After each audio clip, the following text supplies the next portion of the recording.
Ето бе, който не вярва, с подпис от работодателя. 11 часа. Това е без отиването от Аполда до Униклиникум Лобеда. Предполагам, че и там има и камери, и строителни работници, и шефове, и всякакви, плюс фирмата, към която съм работила. Та накрая тези пари, тия 11 часа от 7 сутрин до 19 вечер, пак казвам, това е без тръгването от Аполда и без прибирането, да ги подарявам на тия тук хора.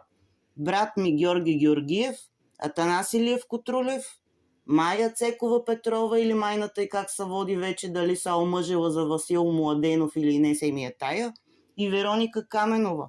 Ама нямам абсолютно никакви намерения те работа да ги оставям така. Даже и колеги има, свидетели.